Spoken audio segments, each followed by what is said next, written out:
I was talking to Dave Myers about his book on Jim Brown. I asked him about writing, and he said the one thing that was always helped him out was his background as a journalist. He said, if you want to become a writer, become a journalist.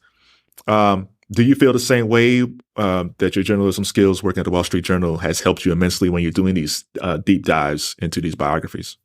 Well, there's no question about it. One of the great things, especially when I was coming of age, as a newspaper journalist, is that you're just writing a lot. Sometimes you're writing 3, 4, 5 stories a day, and you just learn to write fast and not get overwhelmed by it, not, think too much about it. Just write as best you can, as fast as you can. And you just build up a lot of really useful skills in that. And you're learning to do interviews. You're learning to overcome the fear of talking to people. And you're learning to how to tell stories. And storytelling is just one of the most valuable skills you can have in any line of work.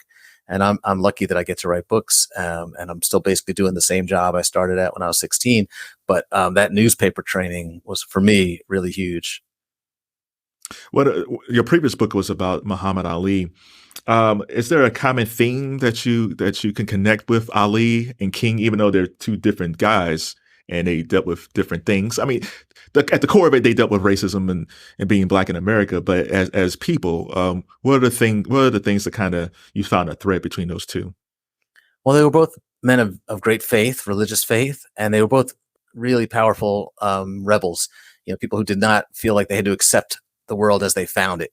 And that's one of the things that I'm really drawn to. I think if you look at all my books, or almost all of them, I'm writing about people who refuse to accept the world as they find it, who believe that it's their job to help shape the world and make it a better place, a fairer place, except maybe Al Capone, of all my subjects.